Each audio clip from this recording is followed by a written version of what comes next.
Question में कहा है एक आयताकार मैदान का क्षेत्रफल 480 वर्ग मीटर है। मतलब जो आयताकार मैदान है, कोई ऐसा एक आयताकार मैदान है, इस मैदान का जो क्षेत्रफल दिया हुआ है वो दिया है 480 वर्ग मीटर, मतलब 480 मीटर स्क्वायर। अब क्वेश्चन में कहा है इस आयताकार मैदान की लंबाई, ये लंबाई होती है, चौड़ाई होता है, जो इस आयताकार मैदान की लंबाई है वो चौड़ाई से 20% अधिक है। कितना परसेंट अधिक है? 20% अधिक है। तो पहले हम 20% की वैल्यू निकालेंगे कि 20% की वैल्यू कितनी होती है। 20% को हिंदी में कहते हैं प्रतिशत। प्रति का मतलब होता है बटा और शत का मतलब होता है 100। मतलब किसी भी परसेंटेज वैल्यू को अगर आपको भिन्न में बदलना हो तो उसमें 100 से भाग कर देते हैं। ये 20 एक कम 20 हो जाएगा और 20 25 100 हो जाएगा, 1/5 आ जाएगा। अब क्वेश्चन में कहा क्या था कि जो इसकी लंबाई है चौड़ाई से 20% अधिक है। अधिक का मतलब होता है ज्यादा, और कोई चीज अधिक तभी होती है जब उसमें कुछ न कुछ जोड़ा जाता है। तो अगर उस आयताकार मैदान की चौड़ाई जो रही होगी, मान लीजिए कि वो 5 रही होगी, अगर उसकी चौड़ाई 5 रही होगी तो जो उसकी लंबाई होगी तो 20% अधिक है ना, तो 5 1 6 हो जाएगी। मानते हैं कि चौड़ाई 5x रही होगी और लंबाई 6x रही होगी, क्योंकि ये एक अनुपात है, 1/5 एक अनुपात ही तो है, और अनुपातिक राशियों को हमेशा x या y लगा करके माना जाता है। अब क्वेश्चन में आगे की तरफ बढ़ेंगे तो क्षेत्रफल है ये, मैदान कैसा है? आयताकार। कैसा मैदान है? आयताकार। और क्षेत्रफल का मान दिया है तो हम आयत के क्षेत्रफल का सूत्र लगा देंगे। आयत का क्षेत्रफल बराबर, तो आयत का क्षेत्रफल होता है लंबाई गुणे चौड़ाई। क्षेत्रफल बराबर लंबाई का मान हमने क्या निकाला अभी? 6x गुणे चौड़ाई का मान 5x, और क्षेत्रफल का मान क्वेश्चन में दे रखा है 480।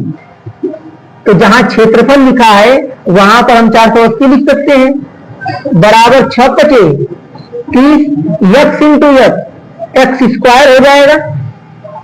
कोई दिक्कत नहीं यहां तक। अब ध्यान से देखेंगे 3 1 कम 3, 3 1 कम 3, और यहां पे 3 1 कम 3, 3 6 18, तो x स्क्वायर का जो मान आया 16 आ गया। तो 16 बराबर x स्क्वायर कहिए या फिर x स्क्वायर बराबर 16 कहिए, दोनों सेम बातें हैं। और जब जब स्क्वायर हटता है तो हमेशा करड़ी लगती है, और सबको पता है कि जब आप 16 का वर्गमूल निकालेंगे तो ये 4 आ जाएगा। कितना आ जाएगा? 4। x का मान 4 आ गया।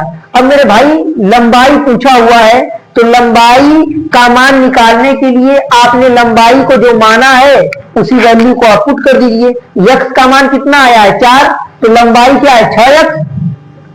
ये लंबाई 6x ही तो है, तो 6x का मान कितना आया? 4। तो जहां x है वहां हम 4 लिख देंगे, तो लंबाई बराबर 6 × 24 मीटर। आंसर आपका करेक्ट हो जाएगा। अगर क्वेश्चन में पूछता कि तो इस आयत की चौड़ाई क्या होगी, तो 5, और जहां पे x है वहां पे हम 4 रख देते, तो 20 मीटर इसकी चौड़ाई हो जाती। लेकिन आपसे लंबाई का मान पूछा हुआ है, तो जिस ऑप्शन में 24 मीटर दिया होगा वो ऑप्शन आपका सही हो जाएगा। किसी कोई डाउट? ठीक है, नोट कर लीजिए।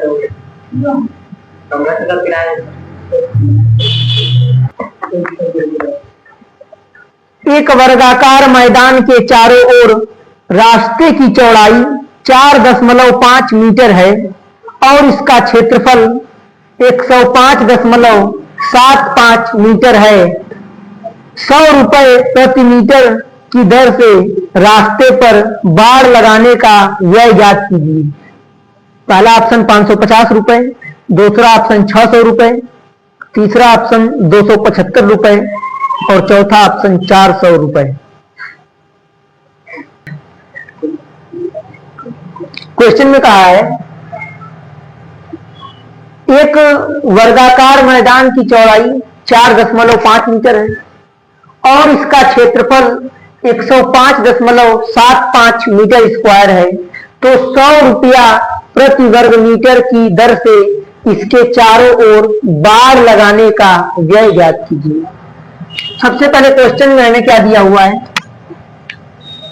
ध्यान से समझेंगे। ये एक वर्गाकार कोई मैदान है,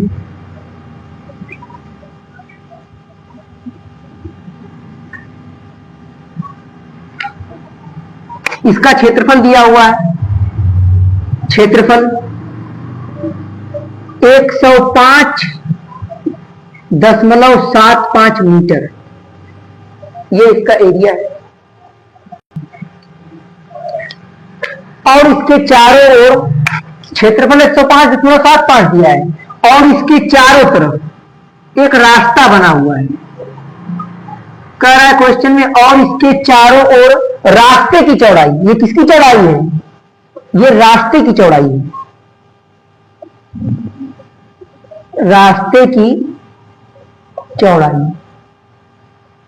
ये दिया हुआ है 4.5 मीटर, मतलब ये जो रास्ता है इसकी चौड़ाई 4.5 मीटर है। अब हमने आपको बताया था कि किसी भी आयत या वर्ग के अंदर अगर कोई बाहर बना हुआ रास्ता है, उस पर बेस्ड अगर कोई भी क्वेश्चन आता है तो आप सिंपल एक फार्मूला लगाएंगे। मैंने आपको बताया था यह फार्मूला, बाहर बने रास्ते का क्षेत्रफल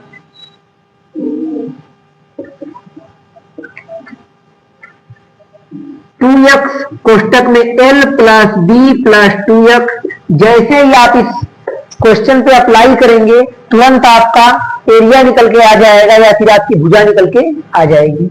अब क्वेश्चन में कहा है कि एक वर्गाकार कोई मैदान है, इसके चारों ओर 4.5 मीटर चौड़ा एक रास्ता बना हुआ है, मतलब रास्ते की चौड़ाई कितना दे दिया, 4.5 मीटर, और इसका क्षेत्रफल, और क्या बोला है, और इसका क्षेत्रफल कितना दिया है, 105.75 मीटर स्क्वायर।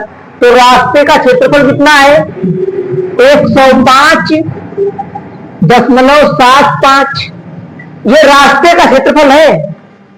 तो हमने रास्ते के क्षेत्रफल के प्लेस पे इतना लिख दिया, बराबर 2। इस फार्मूले में यक्स क्या होती है, तो यक्स होती है रास्ते की चौड़ाई, और रास्ते की चौड़ाई कितना दिया है, 4.5।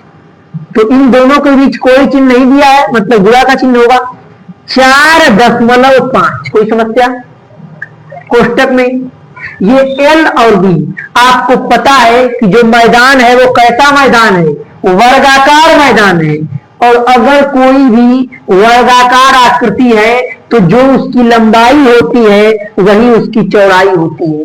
अगर इस वर्गाकार मैदान की लंबाई a है तो चौड़ाई भी a ही होगी, प्लस 2 इंटू यक्स क्या है, रास्ते की चौड़ाई कितना दिया है, 4.5।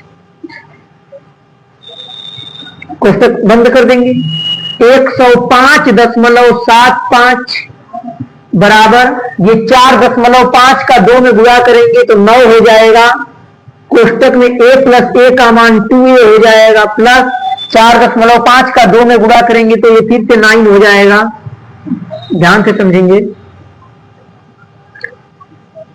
ये 105.75, ये 9 इधर गुणा कर रहा है, इधर आके ये भाग करेगा, बराबर 2a प्लस 9। इसको 9 से आप काटेंगे तो 9 1 कम 9 हो जाएगा, 1 बचेगा, 9 1 कम 9, और ये 6 बचेगा तो 9 7 63 हो जाएगा, और 4 बचेगा, 9 5 45। 1 2 अंक पे दशमलव दिया है तो 2 अंक पे दशमलव यहाँ पे लग जाएगा।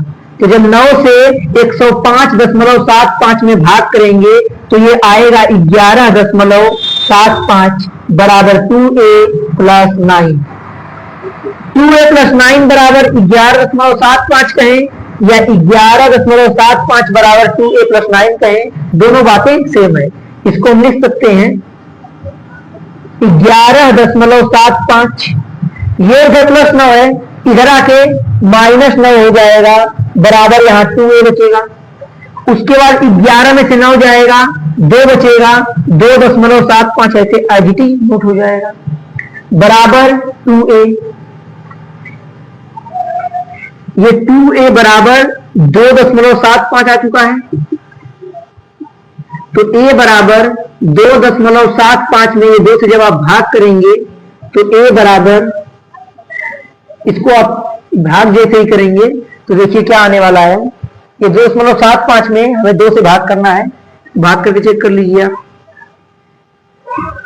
ये 2 1 कम 2 हो जाएगा, उसके बाद 2 3 6 हो जाएगा। ये कितना बचे वाला है? 1 बचने वाला है, 2 सते 14, 1.37 करके कुछ आएगा। ये भुजा का मान आया है। किसका मान आया है? ये भुजा की वैल्यू आपको आ चुकी है। उसके बाद क्वेश्चन में पूछा है कि 100 रुपए प्रति वर्ग मीटर की दर से, मतलब 1 वर्ग मीटर का 100 रुपया लग रहा है। अगर 100 रुपए प्रति वर्ग मीटर, मतलब क्वेश्चन ये कहना चाह रहा है कि अगर 1 मीटर का 100 रुपए लग रहा है तो इस पूरे इतने बड़े एरिया में बाड़ लगाने के लिए हमें कितना रुपया देना होगा। तो इस पूरे बाउंड्री का मान आपको जब तक नहीं मालूम चलेगा तब तक आप ये बात फाइंड नहीं कर पाएंगे कि आखिर इस पूरे एरिया में हमें बाड़ लगाने के लिए कितने रुपए देने होंगे। तो इस चीज को निकालने के लिए पहले हमें क्या निकालना होगा? पहले हमें परिमाप का वैल्यू निकालना होगा, तभी हम मान को आगे निकाल पाएंगे। रुक जाइए,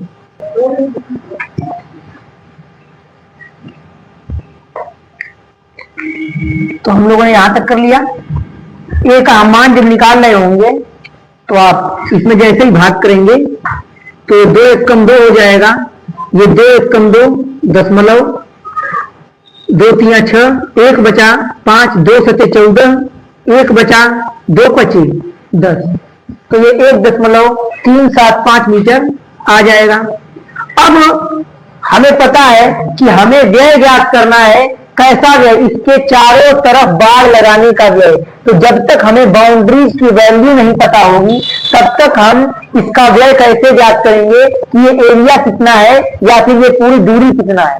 तो हमें बाड़ लगाने का व्यय ज्ञात करने के लिए, क्योंकि हम जो बाड़ लगा रहे हैं वो इन बाउंड्रीज पे ही तो बाड़ लगा रहे होंगे, तो इन बाउंड्रीज का जब तक हमको मान मालूम नहीं चलेगा तब तक हम ये बात कैसे बता पाएंगे कि बाड़ लगाने का व्यय कितना होगा।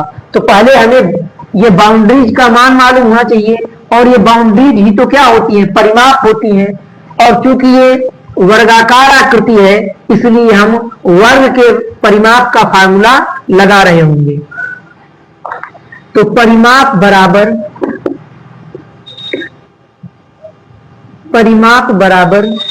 4a, परिमाप बराबर 4 इंटू a मतलब भुजा का मान 1.375 यहां आ चुका है। परिमाप बराबर, जब आप 1.375 का 4 में गुणा करेंगे तो ये 5.5 आपको मान प्राप्त हो जाएगा। मतलब ये 5.5 इसका क्या है? परिमाप है। और क्वेश्चन में कहा है तो 100 रुपए प्रति वर्ग मीटर की दर से, मतलब 100 रुपए प्रति वर्ग मीटर, मतलब कि 1 वर्ग मीटर का 100 रुपए लग रहा है। कितना रुपए लग रहा है? 100 रुपए। तो 5.5 वर्ग मीटर का कितना रुपए लगेगा? तो 100 गुणे 5.5। मैं अगर ये कहूं कि 1 फीट दूरी तय करने के लिए, 1 फीट दूरी तय करने के लिए कोई व्यक्ति 100 रुपए ले रहा है, तो 5 फीट दूरी तय करने के लिए वो 500 रुपए लेगा। अगर 1 फीट दूरी तय करने के लिए कोई व्यक्ति 100 रुपए ले रहा है, कितने रुपए? 100 रुपए। तो 500 फीट दूरी तय करने के लिए वो कितने रुपए लेगा? तो हम 100 में 500 से गुणा करेंगे, तभी तो हमें ये मालूम चलेगा कि टोटल वैल्यू कितना है। उसी प्रकार से यहां पर अगर 1 वर्ग मीटर का 100 रुपए लिया जा रहा है, तो कितने क्षेत्र में हमें बाड़ लगाना है? 5.5 मीटर में हमें बाड़ लगाना है। तो इस कंडीशन में जो 5.5 मीटर में बाड़ लगाने का खर्च आएगा वो 100 गुणे 5.5 आएगा। तो 100 में जैसे ही आप 5.5 का गुणा करेंगे, तो गुणा करके यहां पे आप चेक कर लीजिए, 100 गुणे 5.5, ये 0 0, ये 5 हो जाएगा, ये 0 0 यहाँ पे 5 हो जाने वाला है, 0 0 5 और ये 5, एक अंक दशमलव लग जाएगा, मतलब 550 रुपए इसकी वैल्यू निकल के आ जाएगी। 550 रुपए, मतलब कि पूरा इतना बाउंड्रीज पे, इसके पूरे बाउंड्रीज पे बाड़ लगाने के लिए 550 रुपए व्यय करना पड़ेगा, तब उसका पूरा बाउंड्री पे बाड़ लग जाएगा। नोट कर लीजिए।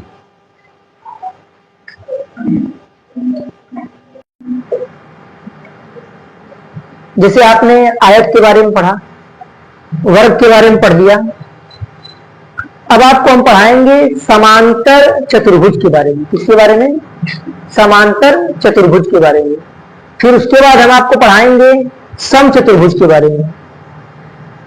तो थोड़ा सा प्रॉब्लम यहां आती है कि जो समांतर चतुर्भुज होता है वो बिल्कुल आयत की तरह होता है, उसकी ही आमने सामने की भुजाएं बराबर होती हैं, और जो समचतुर्भुज होता है वो बिल्कुल वर्ग की तरह होता है, उसमें भी आमने सामने की भुजाएं बराबर होती हैं, और जो समचतुर्भुज होगा उसकी चारों भुजाएं बराबर होंगी।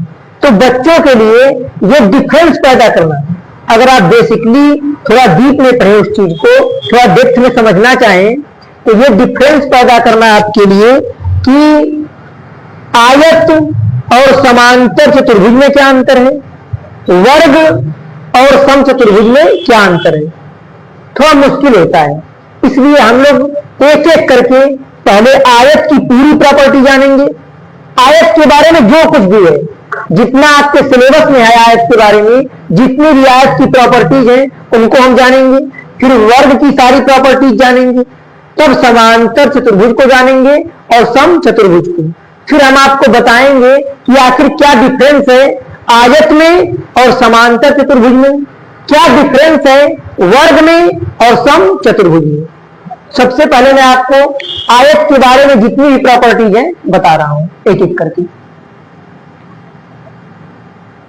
तो हम लोग का आज हेडिंग पढ़ा पहले आयत। तो आयत जो होता है इसमें 4 भुजाएं होती हैं। ये रहा आपका आयत, इसमें 4 भुजाएं हैं। तो ये चतुर्भुज ही तो हुआ, जिसमें 4 भुजाएं होती हैं उसे चतुर्भुज भी कहते हैं। तो डेफिनेशन हम कहते हैं कि ऐसा चतुर्भुज जिसकी आमने सामने की भुजाएं बराबर होती हैं उसे आयत कहते हैं। ये पहली प्रॉपर्टी है आयत कि आमने सामने की जो भुजाएं होंगी इसके, ये क्या होंगी? बराबर होंगी।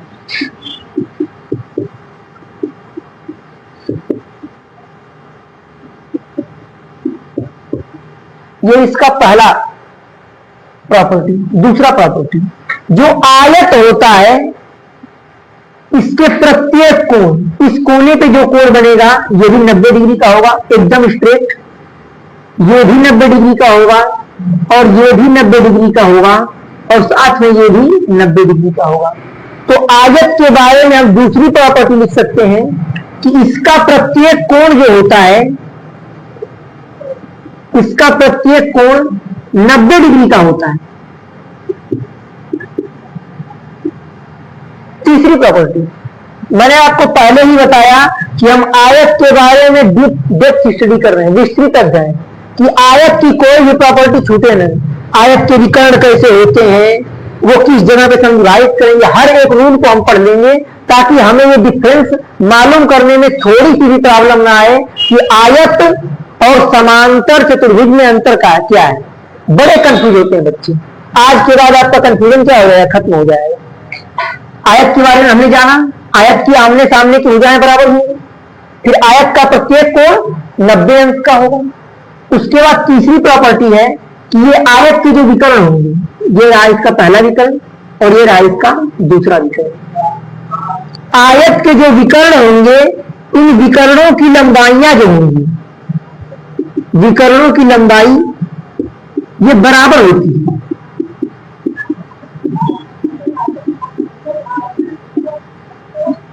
मतलब कि आयत की तीसरी प्रॉपर्टी ये है कि आयत के जो विकर्ण की लंबाई होती है ये सेम होती है।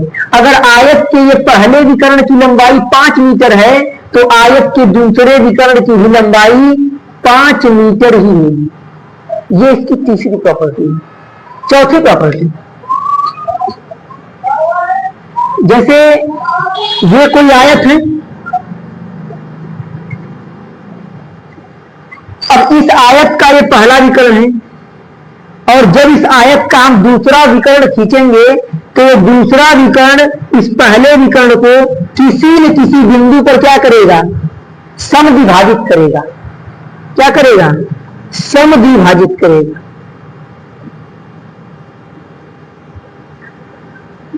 सम का अर्थ होता है समान, द्वि का अर्थ होता है दो, भाजित का अर्थ होता है बांटना।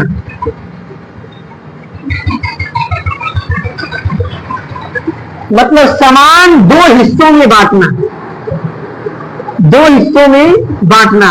मतलब कि जो आयत का विकर्ण होगा वो आपस में एक दूसरे को समविभाजित करेंगे।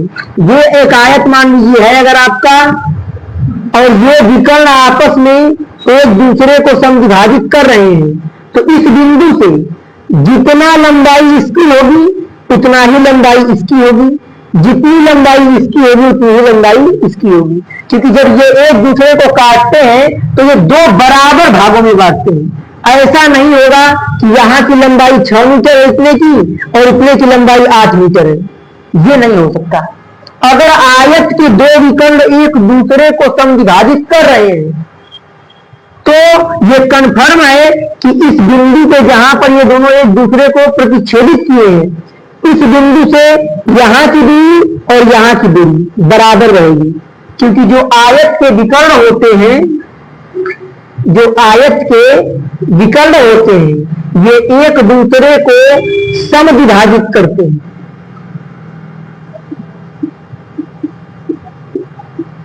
समविभाजित करते हैं मतलब कि दो समान हिस्सों में बांट देते हैं। अगली जानकारी आयत के बारे में, 5वीं प्रॉपर्टी।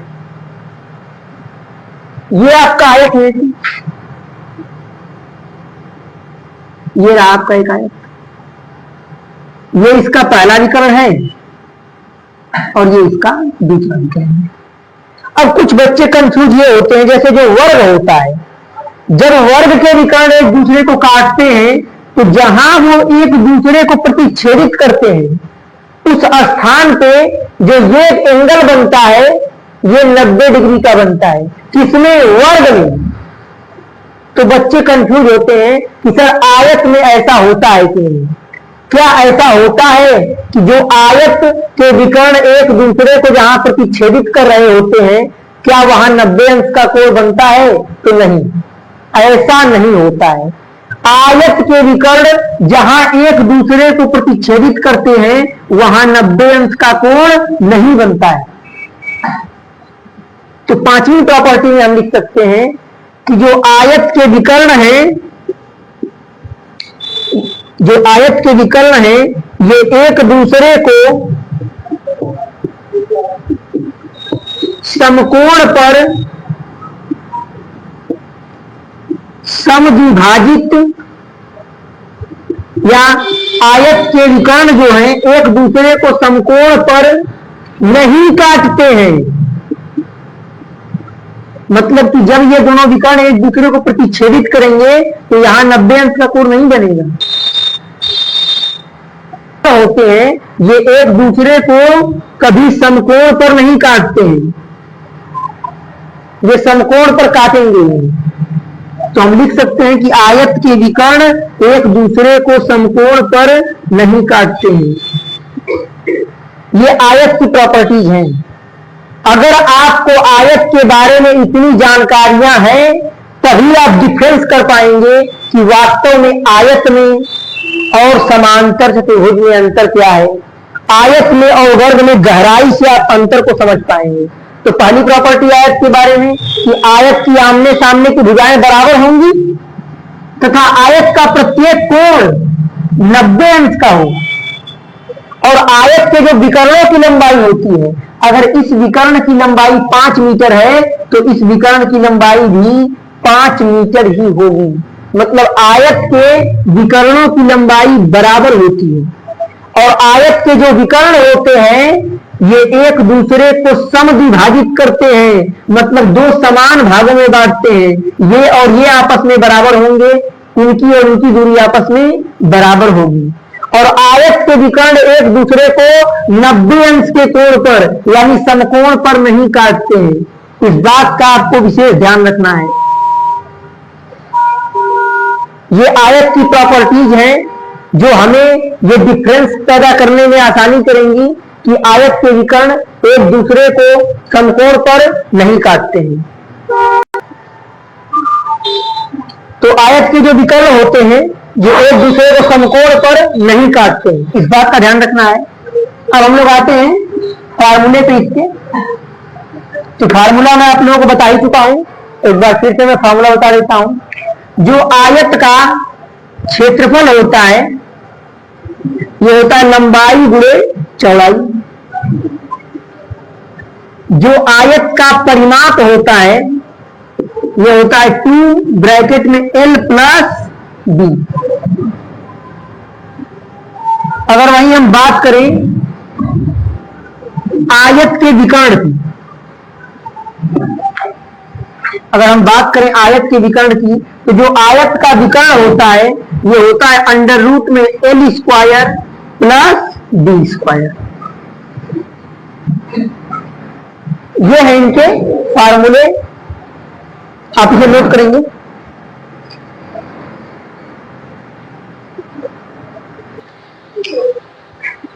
तो आयत के बारे में हमने जान लिया। अब हम लोग जानते हैं वर्ग के बारे में। एक बार पहले आयत, वर्ग, समांतर चतुर्भुज, सम चतुर्भुज, इन चारों के बारे में हम जान लेंगे। फिर इनमें हम आपको डिफरेंस बताएंगे, क्या अंतर है आयत में और समांतर चतुर्भुज में, क्या अंतर है वर्ग में और सम चतुर्भुज में। जब आप इनकी पूरी प्रॉपर्टी जानते होंगे तो आप एकदम बारीकी से इनके डिफरेंस को समझ पाएंगे। हेडिंग करते हैं हम लोग वर्ग। तो वर्ग एक ऐसा चतुर्भुज होता है जिसकी चारों भुजाएं बराबर होती हैं। ये चारों भुजाएं आपस में बराबर होंगी। तो अगर वर्ग के बारे में हम पहला पॉइंट जानना चाहें तो वर्ग का सबसे पहला पॉइंट होगा कि इसकी चारों भुजाएं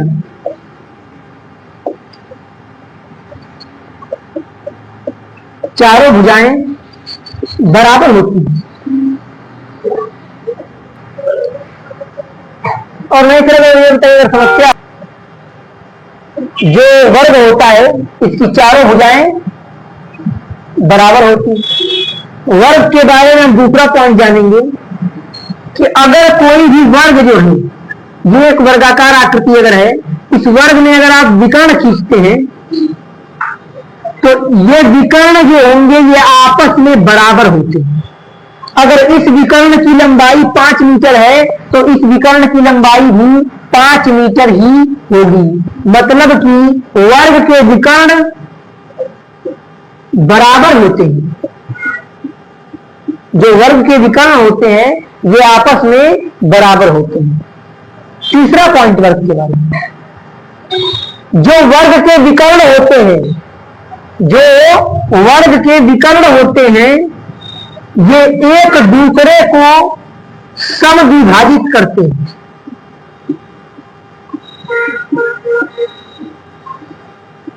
ये एक दूसरे को समद्विभाजित करते हैं, मतलब दो समान भागों में बांटते हैं।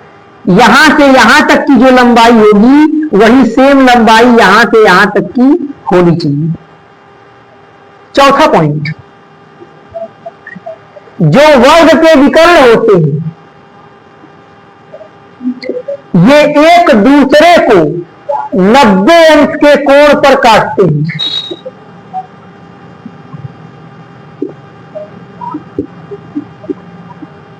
कितने अंश के कोण पर काटते हैं? 90 अंश की। मतलब कि अगर कोई वर्ग है उसके विकर्ण एक दूसरे को प्रतिच्छेदित कर रहे हैं तो यहां पर जो एंगल बनने वाला है ये 90 डिग्री का होगा। कितने डिग्री का होगा? ये 90 डिग्री का एंगल होगा। जबकि आयत में ऐसा नहीं होता है, लेकिन वर्ग में ऐसा होता है कि जो एंगल बनता है वो 90 डिग्री का एंगल बनता है। उसके बाद अगर हम वर्ग में और पॉइंट समझना चाहें तो वर्ग का प्रत्येक कोण 90 अंश का होता है।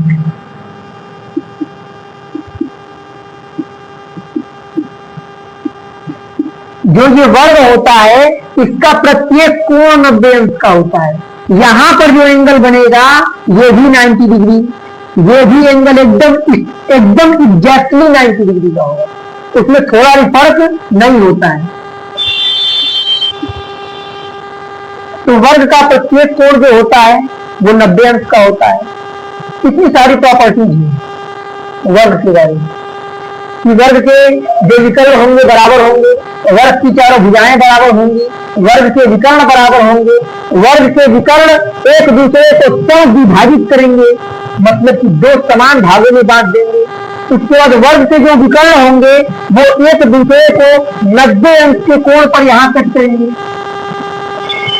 फिर जो वर्ग का प्रत्येक कोण होता है ये प्रत्येक कोण 90 डिग्री का होता है। ये वर्ग का हमने जानकारी लिया। अब हम आते हैं वर्ग के कुछ फार्मूले पे। तो 2 या 3 फार्मूले हैं बस वर्ग में, जिनसे लगभग सारे क्वेश्चन आपके लग जाते हैं।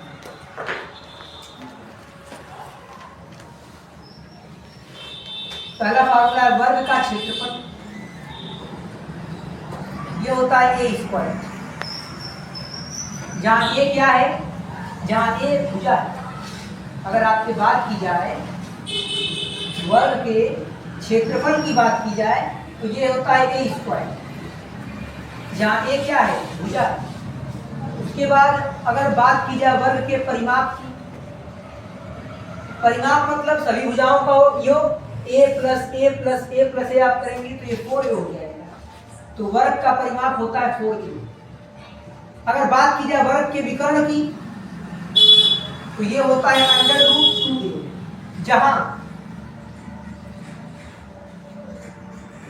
जहां ए क्या है? जहां ए है भुजा। ये वर्ग की बातें रही। इसके बाद हम लोग जानेंगे समांतर चतुर्भुज के बारे में। इसके बारे में हम लोग जानेंगे समांतर चतुर्भुज के बारे में कि समांतर चतुर्भुज क्या है। अब हम लोगों की जो हेडिंग होने वाली है वो होने वाली है समांतर चतुर्भुज।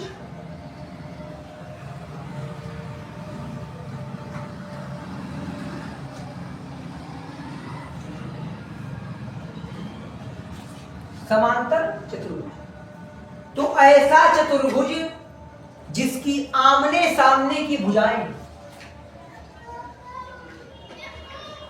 ऐसा चतुर्भुज जिसकी आमने सामने की भुजाएं जो हैं ये बराबर होती हैं,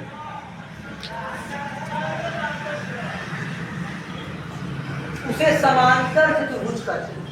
अब तुरंत आपको कंफ्यूजन आएगा कि सर अभी तो हमने ये पढ़ा कि जिसकी आमने सामने की भुजाएं बराबर होती हैं उसे आयत कहते हैं, और अगर ये डेफिनेशन आप बताएंगे कि जिसकी आमने सामने की भुजाएं बराबर होती हैं उसे समांतर चतुर्भुज कहते हैं, तो आखिर हम डिफरेंस कैसे पैदा करेंगे कि आयत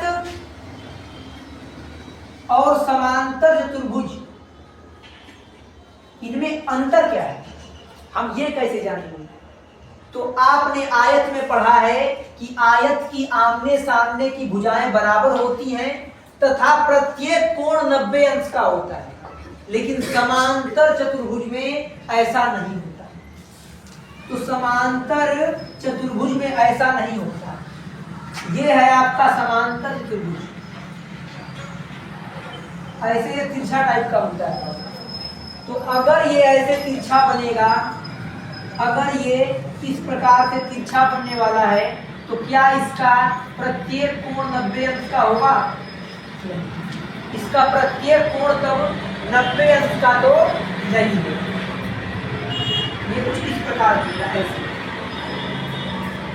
तो पहली जो परिभाषा है दोनों में सेम से मिल रही है, लेकिन जैसे ही आप अगली, अब जिस बच्चे को डेप्थ में जानकारी नहीं है वो कंफ्यूज रहेगा आयत में और समांतर चतुर्भुज में। लेकिन जब आप थोड़ा बारीकी से समझेंगे तो पहली बात तो सेम है, दोनों आयत की भी आमने सामने की भुजाएं बराबर होती हैं, वही समांतर चतुर्भुज की भी आमने सामने की भुजाएं बराबर होती हैं। लेकिन आयत का प्रत्येक कोण जो होता है वो 90 अंश का होता है, लेकिन समांतर चतुर्भुज में प्रत्येक कोण 90 अंश का नहीं होगा।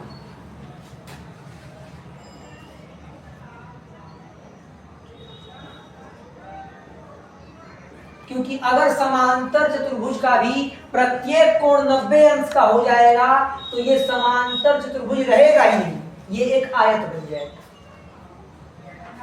समांतर चतुर्भुज की अगली प्रॉपर्टी, आपने आयत में पढ़ा था कि आयत के विकर्ण आपस में बराबर होते हैं, लेकिन समांतर चतुर्भुज के विकर्ण बराबर नहीं होते।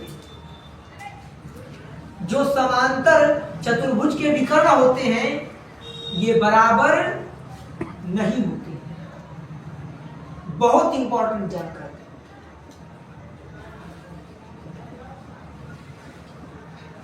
जब तक आप चीजों को डेप्थ में नहीं समझेंगे तो आपका जो कंफ्यूजन है वो क्लियर नहीं होगा। तो आयत के विकर्ण जो होते हैं वो बराबर होते हैं, लेकिन समांतर चतुर्भुज के विकर्ण बराबर नहीं होते। और जो समांतर चतुर्भुज के विकर्ण होते हैं ये एक दूसरे को 90 अंश के कोण पर नहीं काटते। समांतर चतुर्भुज के विकर्ण जो होते हैं ये एक दूसरे को 90 अंश के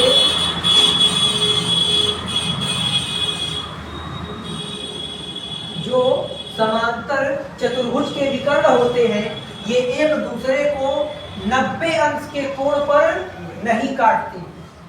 अगर ये आयत है, हमने यहाँ विकर्ण खींच दिया तो इस विकर्ण की लंबाई अलग होगी और इस विकर्ण की लंबाई अलग होगी। इन दोनों विकर्णों की लंबाई समान होगी ही नहीं। आप अगर ध्यान से फिगर को देखें तो ये वाला विकर्ण जो है, जो पहला वाला विकर्ण D1 है, इसकी लंबाई ज्यादा है और दूसरे वाले विकर्ण की लंबाई कम है। मतलब ये कन्फर्म है कि जो समांतर चतुर्भुज के विकर्ण होते हैं इनकी लंबाई बराबर नहीं होती है और समांतर चतुर्भुज के विकर्ण एक दूसरे को 90 अंश के कोण पर नहीं काटते। तो अगर हम आयत में और समांतर चतुर्भुज में अंतर स्पष्ट करना चाहें, सिंपल सा अंतर हम कर सकते हैं कि पहली बात दोनों में से आयत के भी आमने सामने की भुजाएं बराबर होती हैं, समांतर चतुर्भुज की भी आमने सामने की भुजाएं बराबर होती हैं, लेकिन आयत का प्रत्येक कोण 90 अंश का होता है जबकि समांतर चतुर्भुज का प्रत्येक कोण 90 अंश का नहीं होता है। अगली प्रॉपर्टी की तरफ हम अगर आए तो जो आयत के विकर्ण होते हैं वो बराबर होते हैं, लेकिन समांतर चतुर्भुज के विकर्ण बराबर नहीं होते। तो जिस प्रकार से आयत का परिमाप होता है 2 कोष्ठक में l + d, सेम उसी प्रकार से समांतर चतुर्भुज का भी जो परिमाप होता है वो होता है 2 ब्रैकेट में l + d, जहाँ पे l क्या है लंबाई और b जो है आपका चौड़ाई होता है। सम चतुर्भुज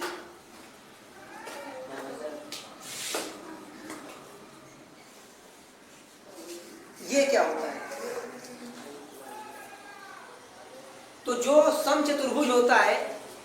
ये बिल्कुल वर्ग की तरह होता है। किसकी तरह होता है? वर्ग की तरह।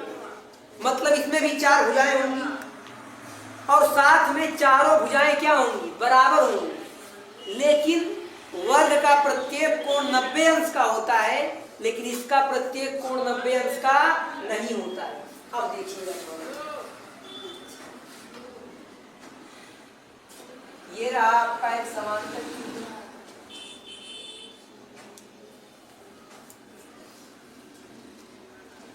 ये थोड़ा समचतुर्भुज हो गया। इसको में ऐसा करना है, जितनी ये भुजा उतनी ये भी भुजा। अब देखिए, ये भुजा सेम है और ये सब भुजा सेम है। अगर इस भुजा की लंबाई 4 सेंटीमीटर होगी तो इसकी भी 4 होगी, इसकी भी 4 होगी, इसकी भी 4 होगी।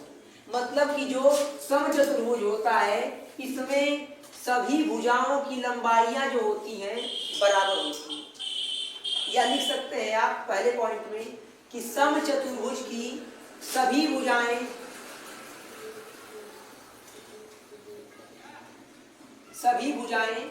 बराबर होती हैं। अब आते हैं इसके विकर्णों पे। तो यही तो है आपका समचतुर्भुज।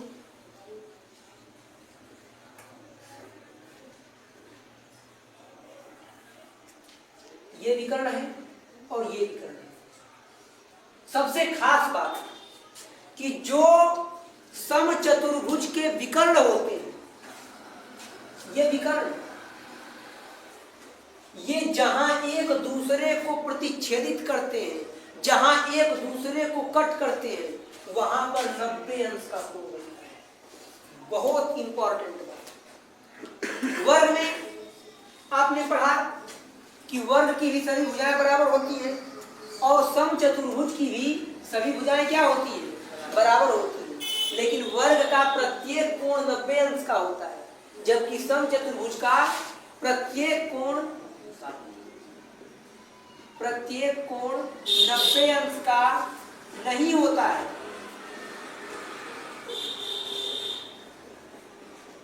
यहां अलग हो गया ना कि अगर वर्ग होगा तो उसकी सब भुजाएं बराबर होंगी, साथ ही उसका हर कोण 90 डिग्री का होगा। लेकिन समचतुर्भुज में क्या है, सोचने वाली बात कि यहां पर भुजाएं तो बराबर होंगी लेकिन प्रत्येक कोण 90 अंश के बराबर नहीं होगा। और जो समचतुर्भुज होता है इसका जो प्रत्येक कोण होता है वो कितने अंश का होता है? 90 अंश का नहीं होता है। और जहां पर विकर्ण एक दूसरे को प्रतिच्छेदित करते हैं, प्रतिच्छेदित शब्द का मतलब है एक दूसरे को कट कर, जहां पर ये एक दूसरे को कट करते हैं उस बिंदु पर 90 अंश का कोण बनता है। कितने अंश का कोण बनता है? 90 डिग्री का। तो तीसरे पॉइंट में हम लिख सकते हैं, हम समचतुर्भुज का विस्तृत अध्ययन कर रहे हैं, मतलब डिटेल्ड जानकारी। क्या कर रहे हैं? डिटेल्ड जानकारी ले रहे हैं। तो जहां पर ये एक दूसरे को प्रतिच्छेदित करते हैं, जो समचतुर्भुज के विकर्ण है, क्या है? विकर्ण। ये जहां पर एक दूसरे को प्रतिच्छेदित करेंगे वहां पर कितने अंश का कोण बनेगा? 90 अंश का कोण बनेगा। तो हम पॉइंट के रूप में लिख सकते हैं कि समचतुर्भुज के विकर्ण जहां एक दूसरे को प्रतिच्छेदित करते हैं वहां पर 90 अंश का कोण बनता है। समचतुर्भुज का प्रत्येक विकर्ण जहां पर एक दूसरे को प्रतिच्छेदित करता है वहां पर 90 अंश का कोण बनता है। अगर इसके हम चौथे पॉइंट की बात करते हैं तो समचतुर्भुज का प्रत्येक विकर्ण एक दूसरे को समकोण पर समद्विभाजित करता है। मतलब जो समचतुर्भुज का विकर्ण है ये एक दूसरे को समद्विभाजित करने का अर्थ समझ रहे हैं? समद्विभाजित करता है। क्या करता है? समद्विभाजित करता है। मतलब समद्विभाजित का मतलब है कि दो समान भागों में बांटता है। तो हम पॉइंट के रूप में लिख सकते हैं कि समचतुर्भुज एक ऐसा चतुर्भुज होता है जिसकी चारों भुजाएं बराबर होती हैं किंतु प्रत्येक कोण 90 अंश का नहीं होता है। समचतुर्भुज के जो विकर्ण होते हैं वो आपस में बराबर होते हैं। जो समचतुर्भुज का विकर्ण है। क्या है? विकर्ण। ये आपस में क्या होते हैं? बराबर होते हैं। मतलब कि जितनी लंबाई इस विकर्ण की होगी उतनी ही लंबाई इस विकर्ण की भी होगी। अगर ये विकर्ण 5 मीटर लंबा है तो ये वाला विकर्ण भी 5 मीटर लंबा ही होगा। तो आप अगर डेफिनेशन जानना चाहें तो समचतुर्भुज के बारे में इतनी जानकारी पर्याप्त है कि समचतुर्भुज की चारों भुजाएं बराबर होती हैं, किंतु प्रत्येक कोण 90 अंश का नहीं होता है। समचतुर्भुज के विकर्ण बराबर होते हैं। समचतुर्भुज के विकर्ण एक दूसरे को समद्विभाजित करते हैं, अर्थात दो बराबर भागों में बांटते हैं। समचतुर्भुज के विकर्ण जो होते हैं वो जहां एक दूसरे को प्रतिच्छेदित करते हैं वहां पर 90 अंश का कोण बनता है। इतनी जानकारी आपके लिए क्या है? पर्याप्त। नोट कर लीजिए।